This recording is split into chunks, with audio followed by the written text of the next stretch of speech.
নমস্কার বন্ধুরা, sweeties cooking and ব্লগে আবারও স্বাগত জানাচ্ছি সবাইকে। তো এই যে এখানে আমি এক প্লেট কুমড়া ফুল নিয়েছি। এগুলোকে ভালো করে পরিষ্কার করে ধুয়ে নিয়েছি। আজকে এটা দিয়ে বড়া বানাবো। এখানে আমি একটা বাটি নিয়ে নিয়েছি, আর এই বাটির মধ্যে 1 কাপ চালের গুঁড়া,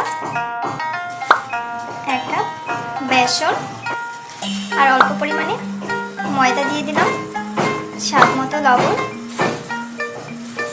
হলুদ, অল্প একটু মরিচের গুঁড়া, আর দিয়ে দিব 1/2 টেবিল স্পুন চিনি। চিনিটা অপশনাল, তবে চিনিটা দিলে একটু ভালো লাগে, হালকা মিষ্টি মিষ্টি লাগে। এবার একটা ব্যাটার গুলে নেব।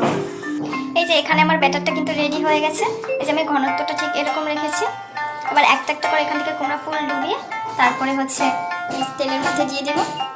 প্যানে তেল গরম করতে দিয়ে দিয়েছি। আর এই কুমড়া ফুলটা না খেতে অসম্ভব মজা লাগে গরম ভাত ডালের সাথে।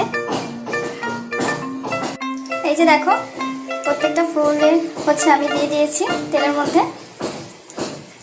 এই তো এখানে আমার কুমড়া ফুলের বড়াগুলো ভাজা হয়ে গেছে। দেখো কতটা সুন্দর হয়েছে। এগুলো কিন্তু গরম ভাত আর ডালের সাথে খেতে ভীষণ ভালো লাগে। আর একটা ভেঙে দেখাচ্ছি কতটা মচমচে হয়েছে। এই যে কত সুন্দর হয়েছে। তো আজকে এই পর্যন্তই। ভালো থেকো সবাই, ধন্যবাদ।